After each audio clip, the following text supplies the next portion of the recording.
All right, guys. Yo, what's up? Welcome back to Sobriety University podcast. Really appreciate you guys tuning in and waiting a bit. We had to set some things up behind the scene. But today we have a really exciting guest. Tristen, welcome to the channel. Thank you. So great to be here. Thank you for having me. You're welcome. So I'm really excited for this one, and excitement is a good anxiety.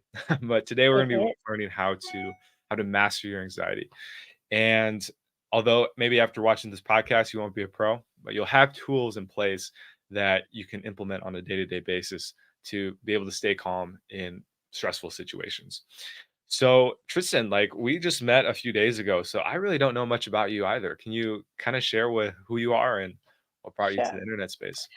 Woohoo. Well, I'm so glad we connected. I absolutely love what you're doing over there at the Sobriety University. It's so cool, and I think so needed.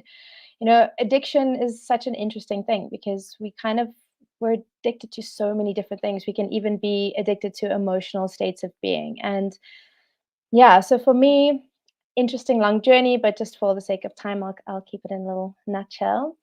I grew up with chronic asthma, so I was that sick kid with a asthma pump around my neck. And yeah, through going from doctor to doctor, I kind of realized that there was an emotional component to the physical symptoms that I was experiencing. It wasn't just physical. Had a lot of trauma going on, a very unstable household. Grew up with an addictive mom, with an addict mom. So yeah, I started really delving deep into this connection between the body and the mind and how we can think a thought and have, a physical symptom appear.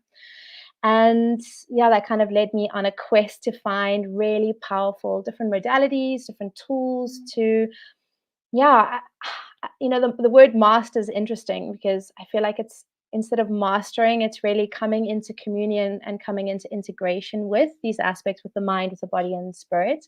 Okay. And so, yeah, for the last decade or so, I've had my own business, the Life Aligned Academy, and just recently sort of stepped in, like I was saying to you earlier, just stepped into the online space.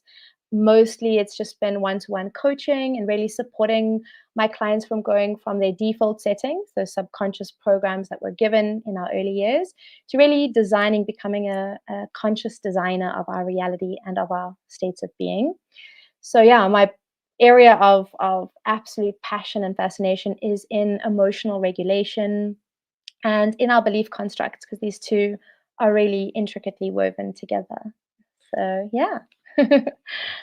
So, at what age did you start to realize, like, holy crap, I can actually, have a say over my emotions and anxiety and stuff like that? I had quite a tumultuous my teen years were quite interesting. I think, everyone watching can relate to some degree. I think I was really quite a tortured teen. I had eating disorders, cutting, all kinds of things to just try and yeah, I felt so numb. I just felt so completely and utterly numb that whatever I could do to give me, yeah, some sense of aliveness. And I think with the asthma, it was quite interesting because I realized that there was obviously it's such a physical experience. I'm having an asthma attack. It's kind of like, like a panic attack. I can't breathe. My lungs are closing. Biologically, I'm freaking out. I'm shutting down. And I think the more times it happened and the more times I was able to kind of catch and recognize what was going on, I could, number one, I started to control my heart rate by catching my breathing and then recognizing like, hey, what's actually behind this? And it was when I was sick, it was the only time that I got, I'm the oldest of three kids. And it was the only time I really got attention. And Mm, so, I mean, it was such a hard pill to swallow that because it was like, well, obviously I'm very sick and the sickness is very physical and very real. But on a deeply emotional level, it was this connection of like, this me being sick is the way that I get my mom's undivided attention and her care. And so it was quite interesting to start to notice that. So around about 15, 16, started seeing that again, not much control over it at all. And that's, I think, what led to just wanting to, that feeling of out of control led me to be like, okay, I want to understand this shit. Like, I'm sorry, sorry for swearing. go I ahead. want to understand. I want to understand what's going on. I want to understand that, it's kind of like if your computer's glitching out, you want to know what updates to install so that it runs more smoothly. And yeah, our minds and our bodies Once we figure out what is this little mechanism, what are we trying to get? We're all trying to have a need met, like with an addiction.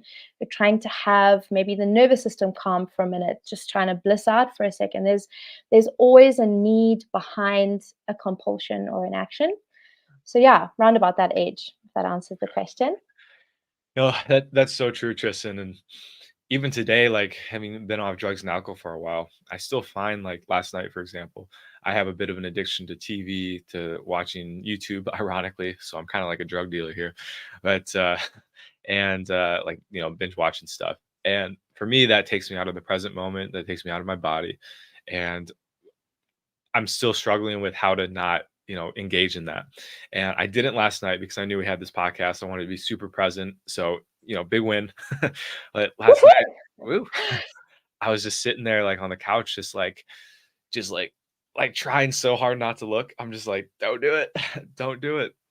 So I What? really relate with that, like wanting to seek that relief outside of oneself Mhm. for sure. Can I ask you a question? Please.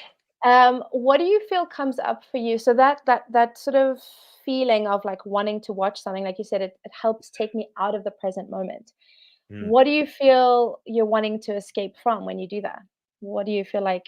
Is there maybe an uncomfortable feeling in the body, or what's kind of behind that desire to reach out? Yeah, yeah, that's a really good question. I think a couple things. Sometimes it's when things are going really well, and there's that like, I guess TV was my escape as a kid. So Mm, that's what I got comfort from. So there's almost this like, I start to feel excitement, which turns into some anxiety or just like, not disease, and then not disease, but dis-ease, this ease, yeah, dis-ease, which is disease. And then from there, wanting to almost like have someone comfort me for it. Like, give me a pat on the back. And TV used to do that, right? You'd yeah. be like, hey, I'm always here for you, man. I Mm, got you. I think another thing, and this is something I've come to realize recently, it's oftentimes like just the truth of existence, which is kind of deep, right? Like we come to this world, we do our best, and then we return back to which we came. And that can be kind of like, whoa, like Existential crisis, mind melts. Yes. yeah, and like I've come to peace with it, like the fact that we all die and stuff. And sometimes in the moment you're just like, like this is like what's the point? I think that's what it is. And I could just kind of wanting to forget about it. So Mm, that's mm. how it comes up. Thank you. Thank you for answering that so honestly. That really is the basis of anxiety. Anxiety is that alarm bell, the body's way of saying, hey, you're not in the present moment. And it's interesting because when we have certain addictions or compulsions, and like you said with TV, for me was certain foods that gave me that like granny cooking with granny, so that Mm, sense of cake. So when I was feeling really empty or scared or lonely, that feeling of like reaching for a piece of chocolate cake would give me that hug. And we all have those things. And I think a lot of us see addiction as this bad, negative, terrible thing. But when we really break it down to its little components, it's this just desperate need that needs to be met. And anxiety specifically is quite interesting because while it's really vague, and I think a lot of us, we don't actually have the emotional terminology to express what it is that we're really feeling. So we use this term, this umbrella, like I feel anxious, mm, my heart's racing, like you said earlier, and I love that distinction because anxiety and excitement biologically are the exact same process. The heart rate speeds up, palms get a little sweaty, get butterflies in the tummy, and the only difference really is the filter. So excitement's like, woohoo, this is going to be awesome. Anxiety's like, holy crap, I'm going to die. I'm going to die. This is terrible. And, really being able to catch that lens and catch that filter is hugely beneficial. But essentially, that feeling of anxiety, imagine it like a smoke alarm is going off. mm, A lot of us reach out for the remote control, for the food, for whatever it is. And it's kind of like you're taking the batteries out of the smoke detector. It's okay. not sorting the fire out, like, hey, I'm wanting to come back in here, be with me. Body, something's going on, either emotionally, mentally, something is happening and we're wanting to pull away. And the more we pull away, the more intense. And you find like, have you ever had a panic attack? like a full I have. blown Yeah. hardcore panic attack. Okay. Have you noticed that after the panic attack, there may have been some guilt and shame, but like you generally felt a bit better? Oh, yeah. You notice that? It's like Okay. a high. There's like a high and there's a tremendous release. So what's going on there is all these emotions, these very vague, we're saying we feel anxious, but we're actually scared. We're overwhelmed, we are sad, we're freaking angry, we're bitter, we're hurting. Like there's all this other stuff going on inside, and we're ignoring it. Anxiety alarm gets louder and louder until it becomes so overwhelming. We have this panic attack, but then there's this release because for a moment we've really come into we've let the body sob, which is a natural way of releasing energy in emotion. It's just stored up energy, right? So the more we can kind of get in there and tap it out, and this is obviously in an unconscious way because a panic attack doesn't feel great at all for anyone watching who's experienced it. There are wonderful other ways and tools which we'll talk about in a minute that can help you to decompress Mm. and release.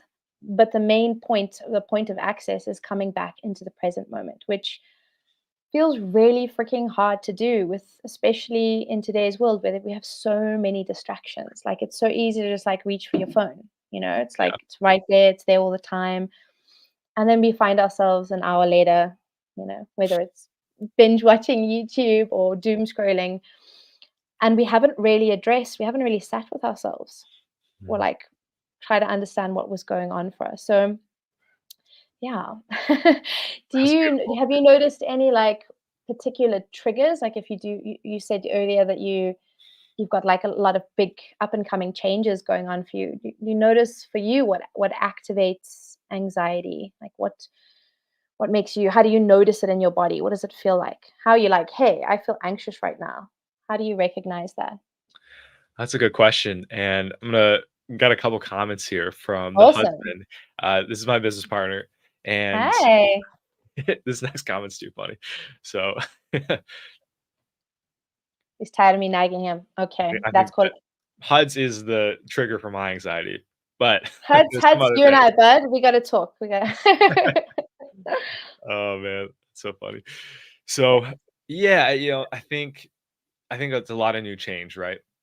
And for a long time and why I was in addiction so much is because I loved the comfort zone. I loved knowing what was gonna happen. I love that certainty. And once you get rolling with life, basically, life starts to become more uncertain. Like, I don't know what's gonna come the next day. And I think what's happening is I'm just getting used to it. Like my mind, like my soul's all on board. It's like, dude, this is awesome. Like this is what we worked for. This is why we got clean. But the mind and that ego is like, whoa, whoa, whoa. This isn't, what we're used to. So there's a bit of resistance. And I think some other triggers, and I'm gonna keep bringing it back to Mm, to death. One of my big anxiety is that I have a big move coming up. We have a lot of cool things going on behind the scenes. There's this fear that straight up, like I'm gonna die and get in a car accident, and I'll never get to experience it. So mhm. I find this happens a lot before something that's really exciting and new coming. Like I almost tiptoe around because like I'm like, just don't die. Like, this is gonna be so cool. Just don't freaking die. It's like Mm. I don't know where that's from, but maybe it's just human. But, Well, yes. Did you growing up, did you hear your parents like say be careful a lot? Be careful of that. Don't do that. Be careful. God, I Or have to say, anything around that. I think there was a element of caution in our home. Mm. Mhm. So it's interesting, attention goes or energy goes where attention goes, right? So the anxiety is being triggered because you're thinking of don't die.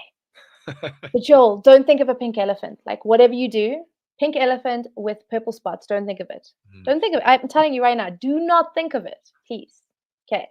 So when we're thinking of don't die, the subconscious doesn't read that. So the folk, your imagination, everything now gets full access to all the horrific ways you're going to die, Okay. and then we're spinning out. Okay. And there's also an element of survival in this, like that fear. I like to see fear as our guardian. It's like a protector. It's there to keep us safe, but it's also there to show us where those limitations are, whether it be a limiting belief, yeah, or just something kind of blocking that full, like, juicy, delicious expansion we're wanting to like step into, it's there as an indicator, you know? So Mm, you said earlier that it kind of comes up for you, the anxiety comes up when it's all this new. And a lot there's so much cool research around when we're in survival mode, which I think a lot of us operate in, and mm. we aren't even aware of the fact that we're just like running our poor little adrenals dry, just in go mode. What's next? The next big thing, next. And so we're in this very activated, our nervous system is completely activated, we're in survival mode, and survival mode goes, hey, I need to keep you safe, and safe equals familiar. So if we're stepping into the unknown, hey, I can't help you there, buddy. Like, Mm. you're on your own if you go down that road. And so from the that survival mode, like you said, like your soul is fully on board, because soul knows that you're limitless, you're expansive, you can't die. Energy can't be Cool. destroyed, it can only change form, right? But that's soul mode, divine mode, creative mode, let's say. Survival mode goes, we need to keep you in the, I like to call it the uncomfortable comfort zone, the familiar, Mm, the yeah, known, 100%. right? I'm so glad you bring that up because, like, when I work with people for addiction, they're in that exact mode you just talked about. It's Yeah. killing them, but they're just so used to it, it's comfortable at the same time. And it's just this Yeah. weird, yeah, So that's yeah, the big thing there is being able to really recognize, we have such a high speed, more culture, everything is bigger, better, faster, and mhm, we're not designed biologically, we're not designed for long periods of stress. Like, if you look at a deer who runs in front of a truck, right? They either freeze or they run off, but then they go and shake it off. And they'll go yeah, back and you'll see them 10 minutes later grazing in a pasture like nothing happened. Our brains don't work like that, right? So we're being activated, but then we're replaying the same scenario. The truck, the truck, the truck, the truck, oh, the God, truck, the truck, yeah, the truck, the truck, the truck. And so the body just keeps, even though the event has passed, maybe like you're already in the future, you've moved, the move was successful, everything was great, but we could still have this, replaying, what if I die now? What if I die now? What if I die now? mhm, Okay. So we're wanting to recognize that's really coming from that survival mode. And I okay, don't know, I like to get grateful for these different aspects. We're so quick to judge or condemn aspects of ourselves, like even addictive behavior. We're like, oh, it's so disgusting. How could I do this? As opposed to really, I don't know, loving it into to integration, seeing mm, it that anxious part of you is the part that's really trying to keep you safe. Like it loves you enough. It wants you to be here. um, does that mean that you don't move around or don't do anything outside the comfort zone? No.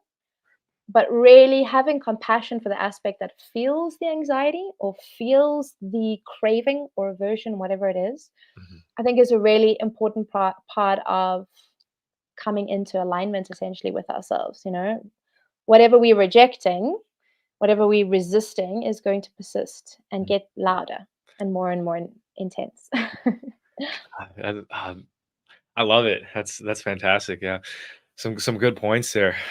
Eckhart Tolle, he had a chapter in his book, The New Earth, and he Mhm, talks about how a duck, it'll get in a fight with another duck, and after they fight, they'll just like flap their wings really quick, and just like all mm, that energy gets released, and then they just float on.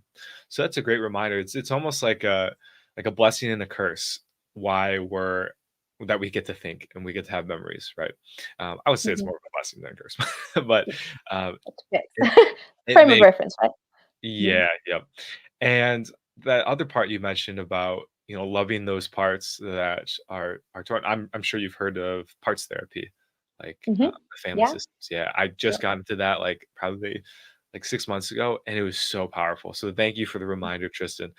Uh, Pleasure. it's Yeah, it's and the part I had a lot of teenage parts, like you, I had some the trauma in rebel. teenage years. Yep. Mhm, And once I started to show them love and just like, "Hey, I got you, like, it's okay," those parts integrated and I became more whole. So I think after this little coaching you gave me, which which you can invoice me for afterwards, it from really the house, babe. oh, nice. It really made me realize, okay, this anxious part of me that I've been, running away from, that I've been ashamed of, that isn't we have a channel as well on masculinity and becoming, leveling up as a man, and I've been like, that's not a part of masculinity, right? Like you can't be doing that. And so I've been pushing that away. And I think, this last few days is like that part's like, hey man, like, dude, like I know you have this amazing Give trip, me a hug. uh, Yeah. and you might not see me for a while. Just please, please, like, please look at me. And so, Yeah. yeah, It's so important. I do a lot of big basis of the work that I do is parts integration. So we meet the four aspects of self: that inner child, the inner critic. I'm sure we're all well versed in the inner critic, and the inner saboteur, that the teen. And each of these aspects are developed at different stages of our lives. First 7 years, then 7 to 14, and then our teen years. And then we all have that inner sage, like you said, the soul's on board. It's that aspect that's like, yeah, let's go for it. Like there's a bigger thing out there for us. And the more we bring those other parts home and let them feel safe, because really at the basis of anxiety, like the antithesis of the anxiety is safety, is feeling safe. And what better way to feel safe in your body than when all parts are welcome, when every emotion, when every thought, when every aspect of you is safely home, where they need to be able to express themselves. If that feeling is coming up, like a child, there's yeah, we could that's a whole other podcast. But yeah, a right, lot of us have been sleep trained, right? So you're left in another room to kind of cry, and the idea is you learn to self-regulate, which is, I'm probably going to get some comments on this, but the baby learns to regulate when they're close to the parent. That's how our nervous systems sync. And so for a lot of us, I know older generations specifically, and I think, our generation, I know I was as well. So you're kind of left alone in that really vulnerable state. And that's imprinted. It's completely like in your blueprint. That feeling of when I feel a big emotion, when I feel like I can't deal with something, I'm going to be left to figure it out by myself. And that's, I mean, it's quite heartbreaking when you think of it like that, because you would, I don't know, I've got two kids and I haven't been able to let them cry it out because it's just too painful. And the idea of bringing that aspect close and holding it there and being like, you're safe, you're okay, you're safe, you're okay, everything's going to be okay. Like, we don't have those little voices in our mind. We have that, like, come on, put on your big boy pants, boys don't cry. Like, we have all of these other messages that we've received. And yeah, this work, I truly feel, just because we didn't get it, we can't really use that as an excuse anymore. We're now grown-ups and we're sovereign beings, and we can choose even when it feels like we can't. But I think it's one of the most important types of work to do, is really bringing all of those parts home. So I do a lot of work with different emotions, and each one kind of reframing it to, yeah, to feel like it's not something against you. Like, fear is not there to scare you. Like, anger is not there to, like, make you feel pissed off. Sadness isn't there to, like, make you feel depressed. They are little messages, signals about how you are interpreting the world around you. And the more tools you have, the more vocabulary you have to be able to understand those messages. Again, we're coming back to safety. And anxiety is that the opposite, is feeling so unsafe, so completely and utterly overwhelmed in our bodies. A lot of us have had all kinds of things, even like a hiding, for example. You get smacked and then you're told I love you 5 minutes later. Like, it's super mm, confusing to our biology, to our bodies. It's like, I love you, but I'm going to punish you. So mhm. we've kind of got all of these really mixed messages when it comes to, like, so let's try something for a minute.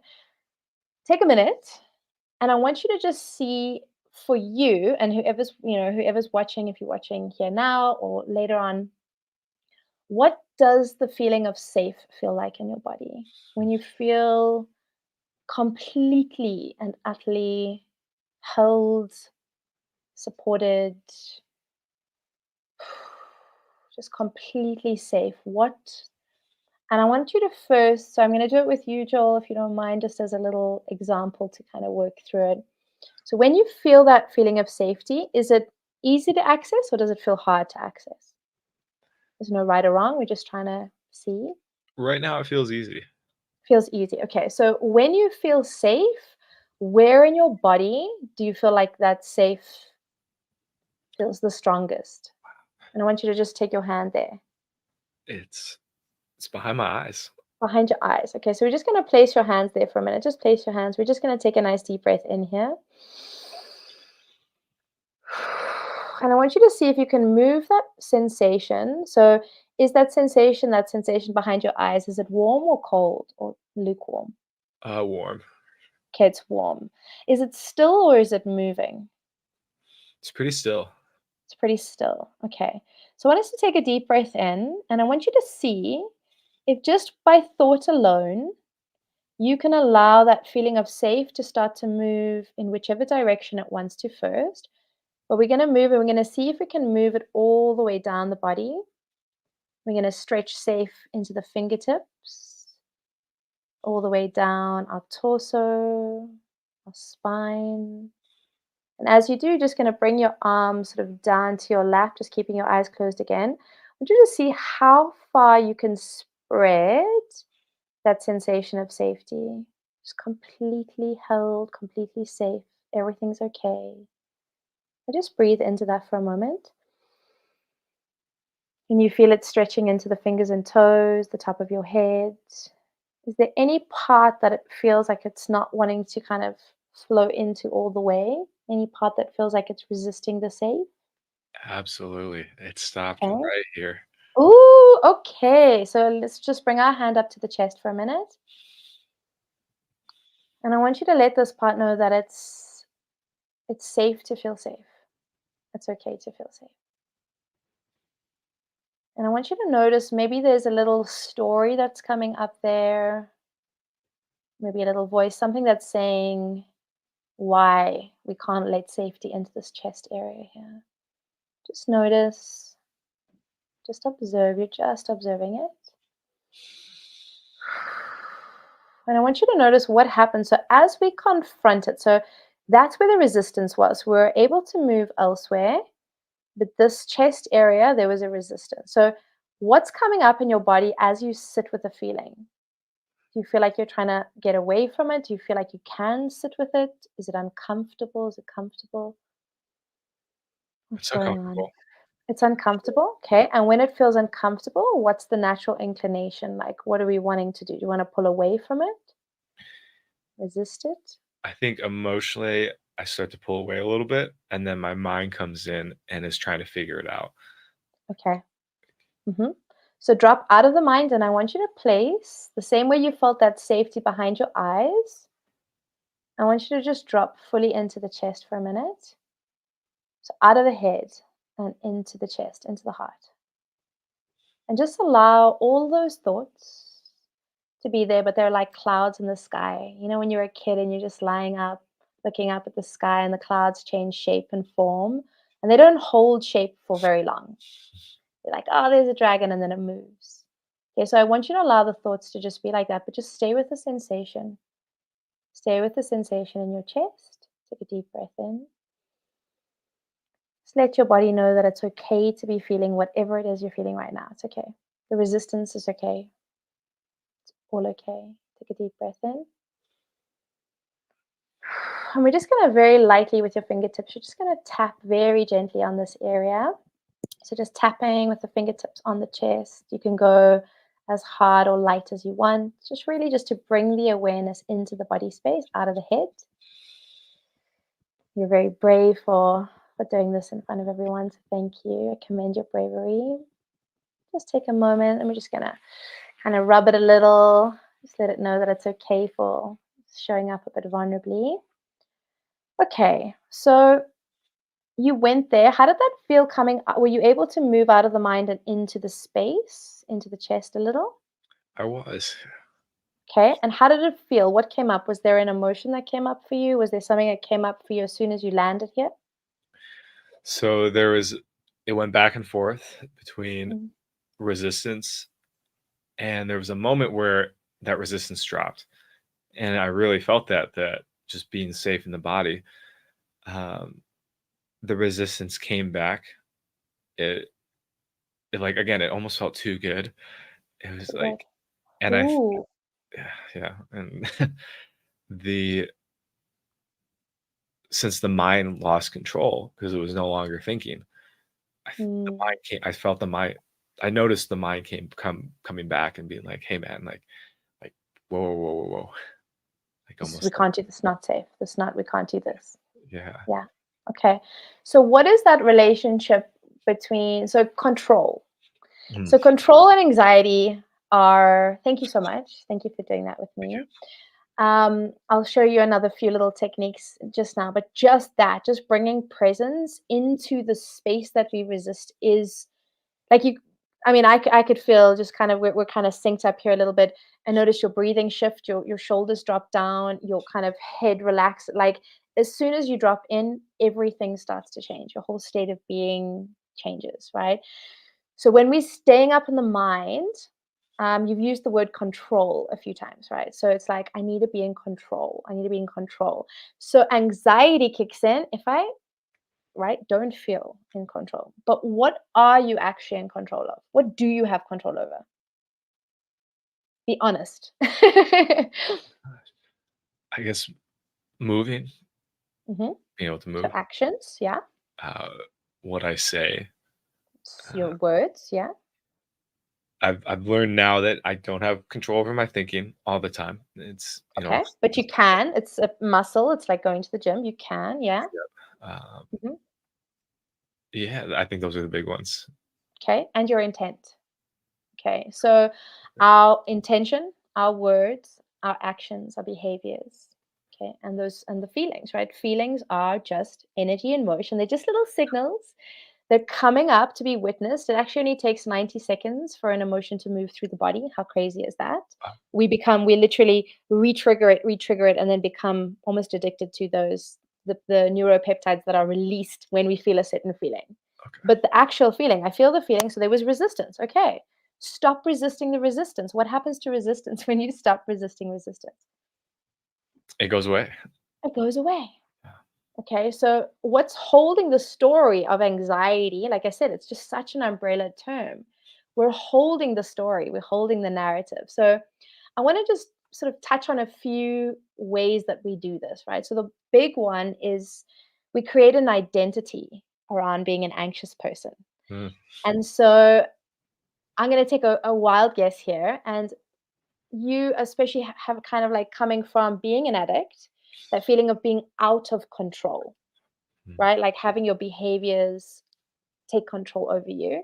That control has been an anchor. It's like a safety point, right? Like an anchor for you.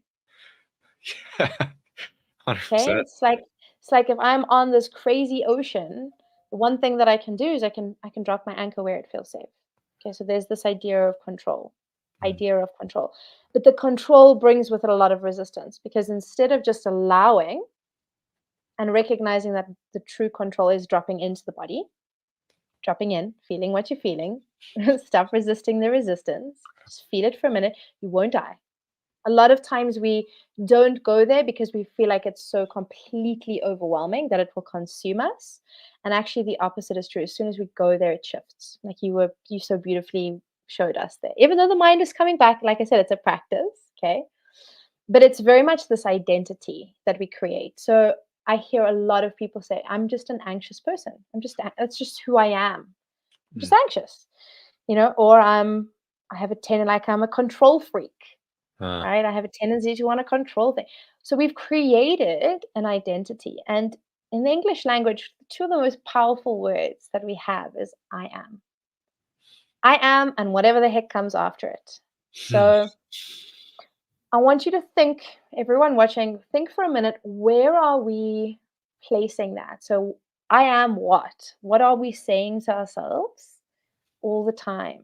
So if I've created an identity around being an anxious person, I'm going to have to live, in accordance, in alignment to the identity I've created for myself and keep feeling anxious. And so what I'm doing is I'm strengthening the muscle of an anxious person.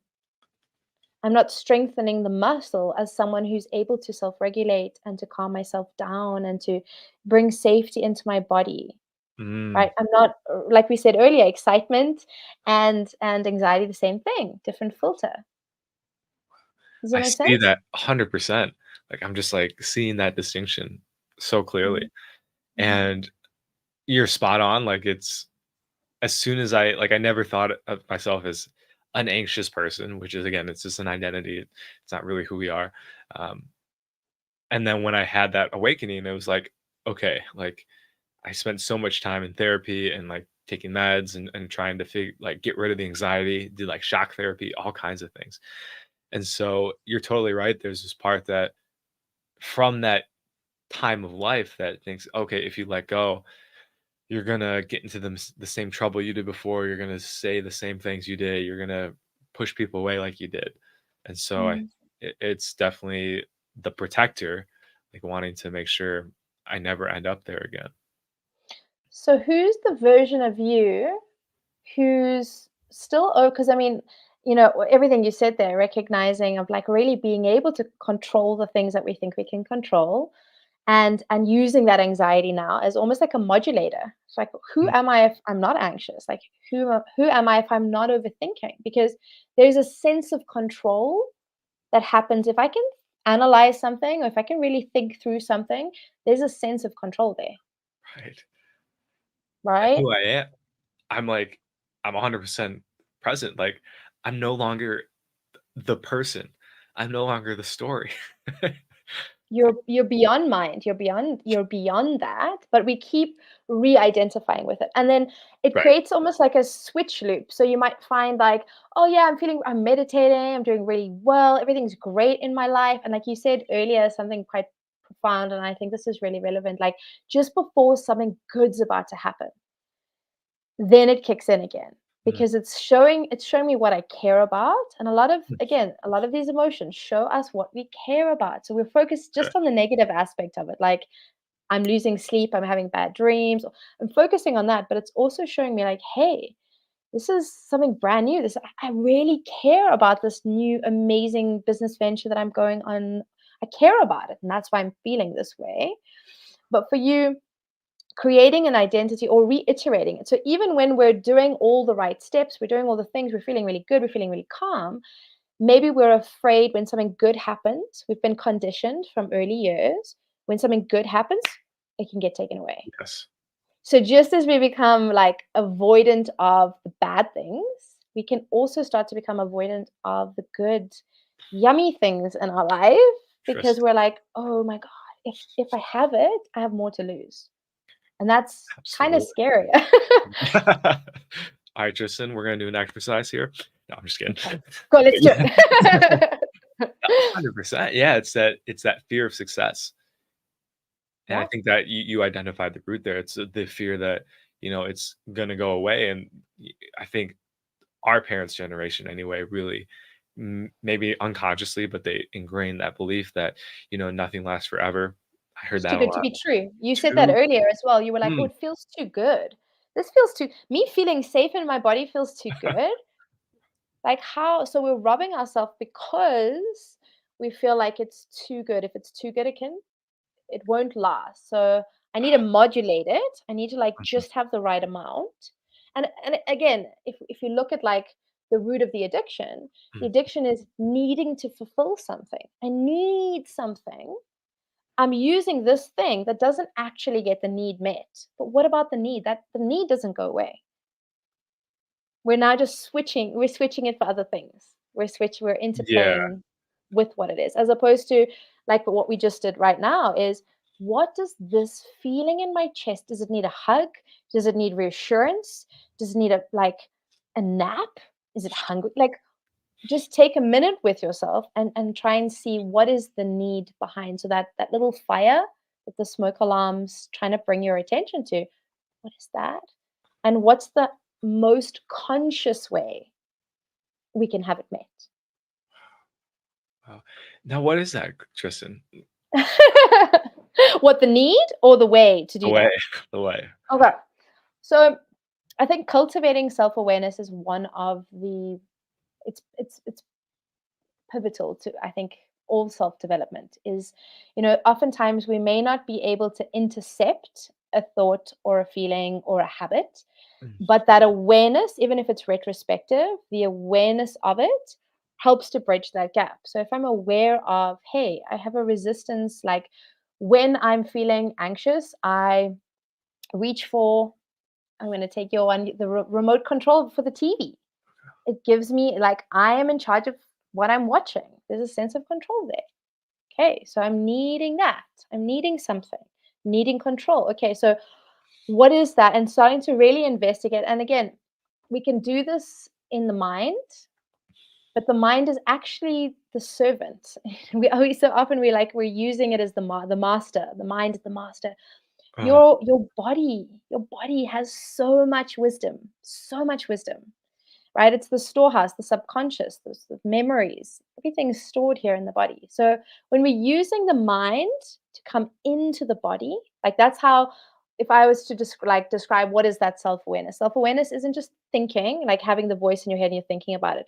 It's using the mind to plug into the body, to take the mind on an adventure into the body. So a tool that I use for this, which is amazing and it's life changing, it's called clean language. So we did just a tiny little bit of it earlier when I said, is it warm? Is it cold? Is it still? Is it moving? What that does is it allows you to sort of map the metaphor. For example, I'm really struggling. I overcame. It's an uphill battle. We're talking in metaphors all the time. Okay. So just think of it from a, like, what are some things that you're saying to yourself a lot of the time will give you a reference of, like, oh, that's really heavy, man. That feels really heavy. That's hmm. it's intense. Metaphor. It's intense. Okay. It's a lot. Okay. So we're talking in these metaphors. So when we catch that in our mind and we start to go in, okay, so where in my body am I feeling the heaviness? Okay, maybe it's like on my shoulders. Always. Okay, so Yeah. here I've got this heaviness here on my shoulders. What color is it? Whoa. Hmm. Don't overthink it. First thing that comes to mind, this is we're going into the body. So that heaviness that we're carrying in our shoulders, what color is it? I think there is a color. Maybe black or red. Black or red, okay? And is it heavy? Is it light? Like, what's the weight? It's like it's like restricting. It's almost like like a boa constrictor. Mm-hmm. It's like, Okay, like a boa constrictor. Oh, damn. Okay, so like we're being squeezed. So now think of that metaphor for a moment. That's a story that we're telling ourselves. So hmm, or everyone watching will have a story about anxiety. Okay, anxiety feels like an elephant on my chest, or it feels like a boa constrictor constricting me. This like, oh, there's so much intensity. We all have a story, and we're going to have symptoms. The body's going to respond because the body doesn't.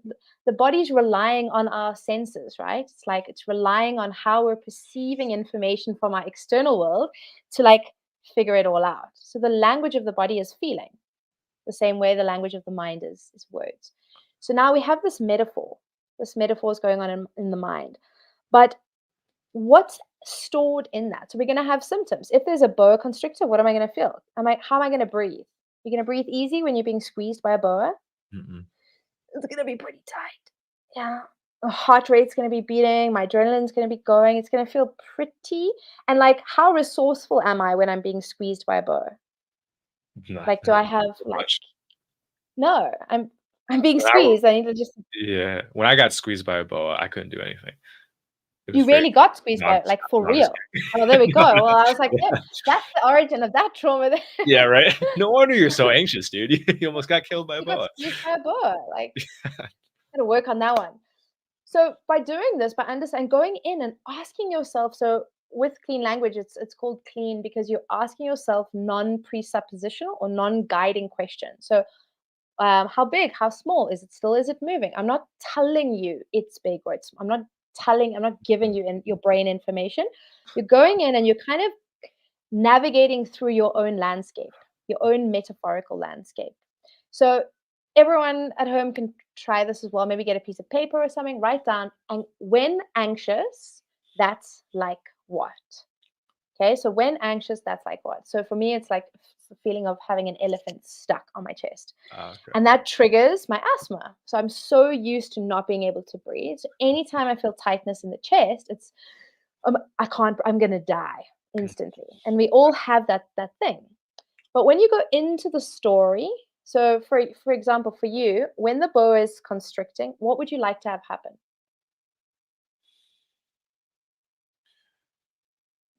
When the bow is constricting, what would I like to have happen? Hmm. I'd like it to go away. You'd like it to go away, okay? Yeah. And when it goes away, what would happen? Oh, you feel good again. It's like, yeah. Okay, what does it feel like to feel good? What's that like? That openness. Like, Openness. I think, like I said earlier, for me, I can come back into like like it's behind my eyes because I'm no longer my focus gets to then focus on life again instead of going back down and focusing on the thoughts. It's almost like I dissociate a little bit. And as soon as that Mm, anxiety goes away, it's like I come back to present. It's like, oh, okay. I can engage with the world again without this filter of mhm, fear and anxiety. mhm. So But we're doing that by trying to come out of it. I want it to go away, which is the resistance again. I'm resisting it, right? So if I go in behind my eyes and then I come out again, then it feels like the anxiety can go away. I need to be out to be able to see. yes. Okay. But that feeling of safe was that feeling behind your eyes. So where is your presence when you feel safe? Wow. It's like it's hard to describe. It's just there's like no attention anywhere, but it's everywhere at the Oh, same I time. love that. Yes, yes.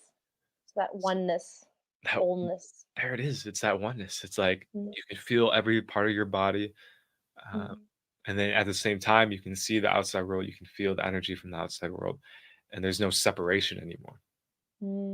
So everything's just integrated. So that feeling, in order to practice that feeling, we can't be resisting anything because as soon as you resist even the thought, you're back in separation.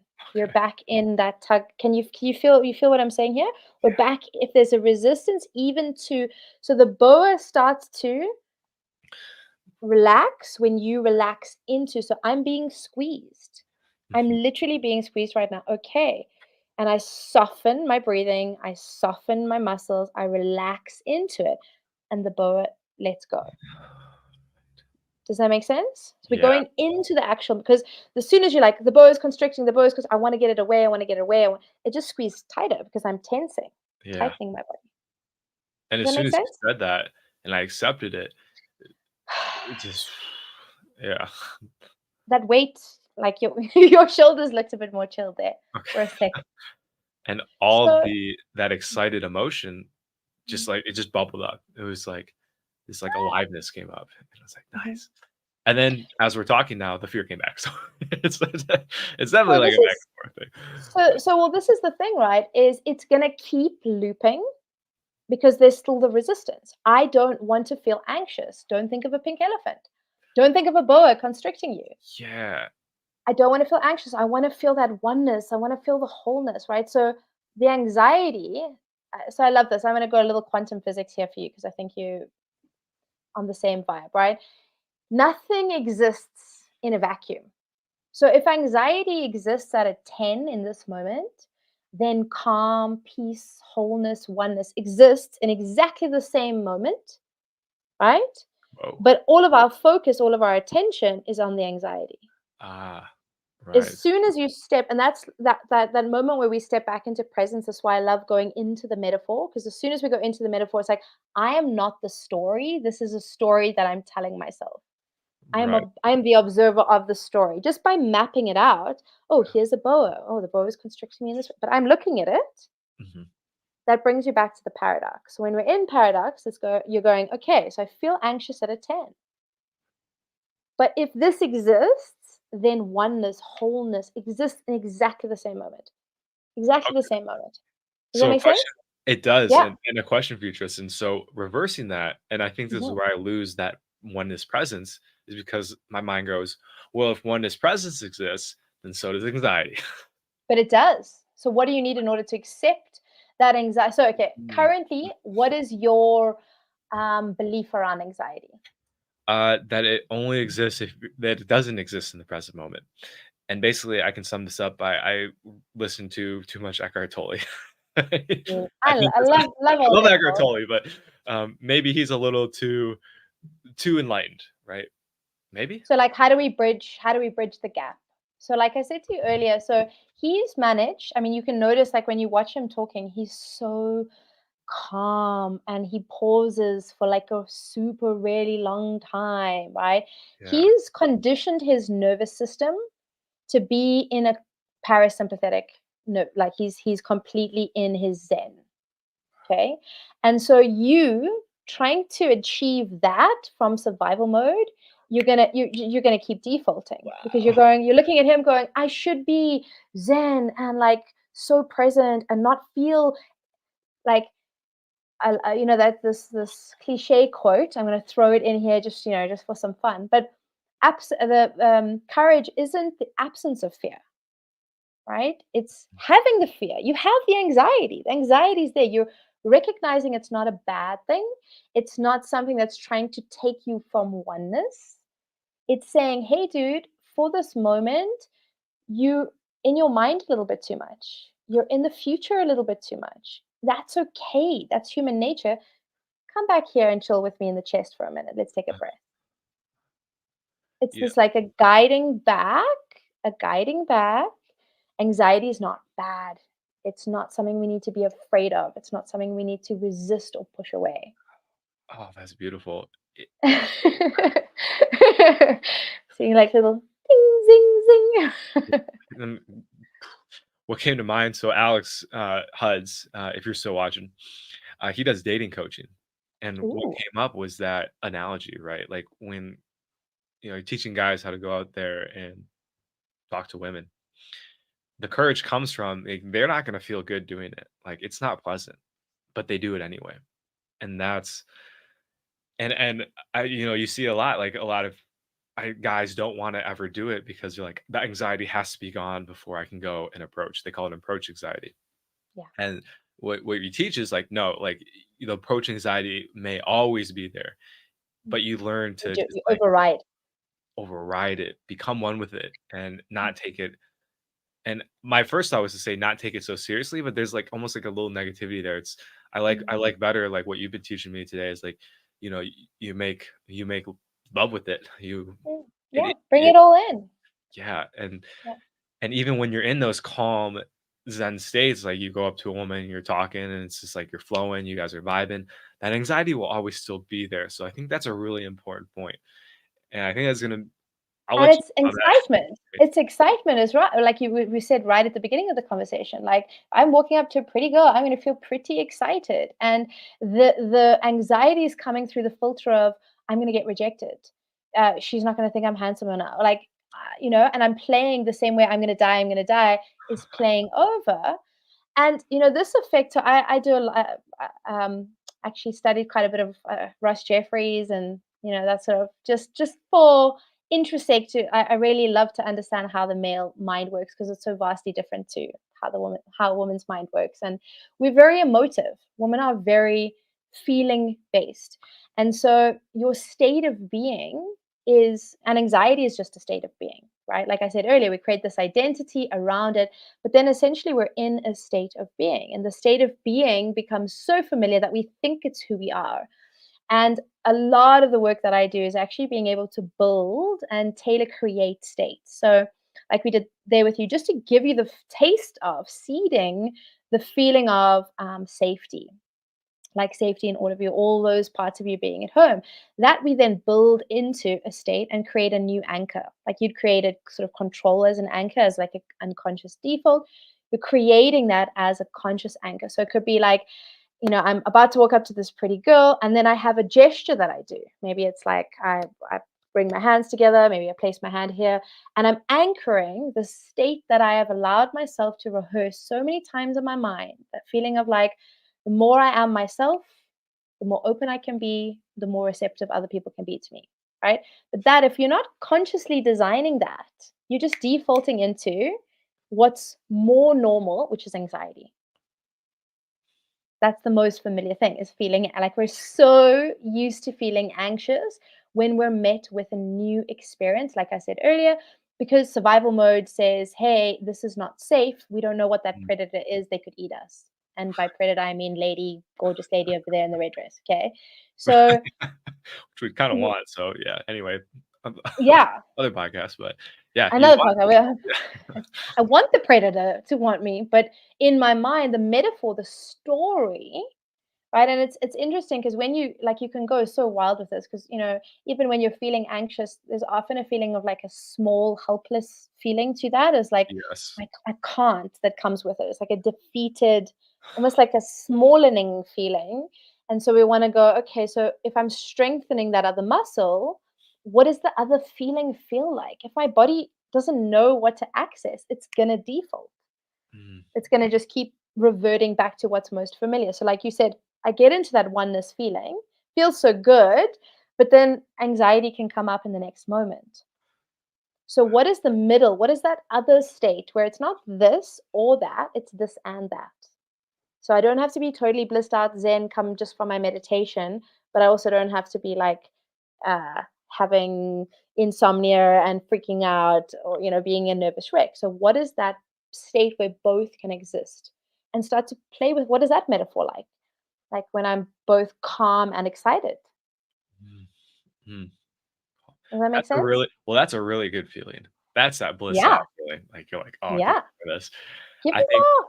I think where it gets tough is where there's the calm with a little bit of anxiety, like where it's sitting like kind of right here.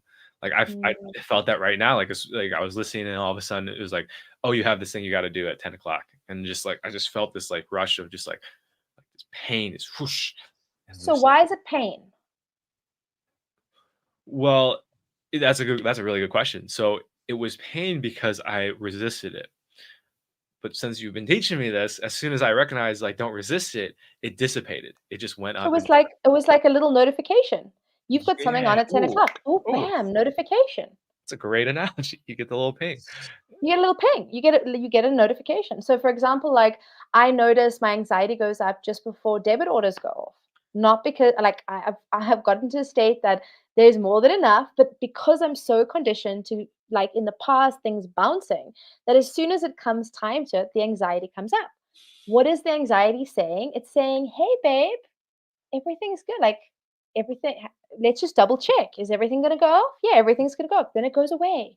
Mhm. It's come up. It's like go back to the smoke alarm, right? If you check, maybe that's a tiny little fire. It's not such a big deal, but you're ignoring it and you're imagining a bonfire. You're imagining that the entire house is burnt down without even checking the tiniest little spark from your gas stove. Yeah. So obviously you're going to spin out, Uh-huh. but as soon as you so you're like, okay, here's the feeling. It's coming up. What's the feeling? I think a lot of times it's that, like you said, there was a judgment you placed. You were like, it's pain. Mm, Because the framing is if I'm not feeling calm and zen, then it's bad or it's right. not good. No, it's just different. It's just a different feeling, right? Oh, that's amazing. And the gosh, yeah, and the fear came up. This I see this clearly now. Like my pattern has been when that anxiety comes up, I won't allow it to run its course to dissipate like it did in like 2 seconds until I resolve what the notification, right? And Oh, what's stressful about that is sometimes you don't get to resolve that for years down the line. Like it's just practically like, okay, this ain't gonna happen for a while. Or like in this case, like, oh, this won't happen till like 10:30. So in a sense, part of me, maybe that controller part, which gotta love as well, the controller mhm, has not given me permission to feel peace until I get the task done. And I think mm, that comes coming full circle to when I wasn't responsible. So I would just let things, build up and I wouldn't get my chores done basically. And then at the end of the day, I would feel terrible. So it's, I think it's trying not to allow, it doesn't want me to go back into that mode of irresponsibility. So this, I think here, I know we're almost time wise. I'm mindful of that.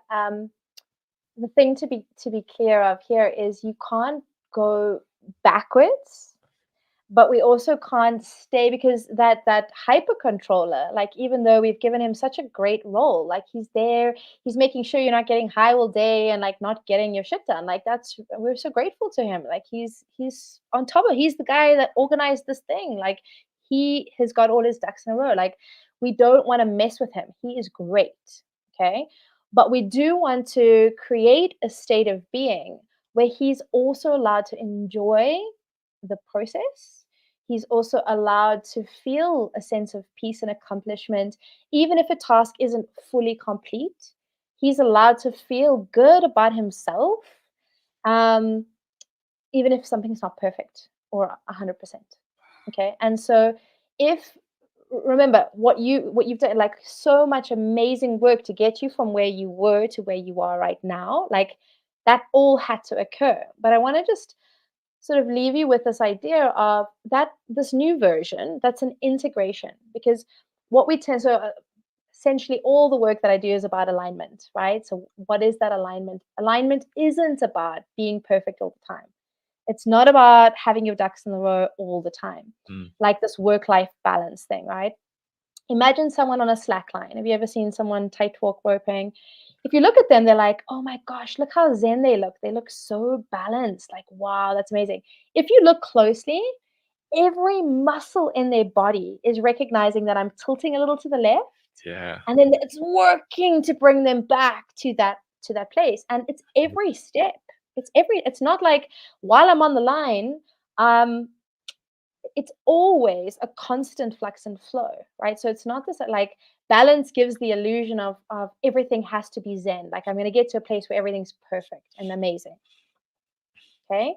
But Yep. really, rather thinking about it like, okay, so what can I control? My thoughts, my Mhm. words, my feelings, my intentions. Those are the things I want to cultivate more control over there.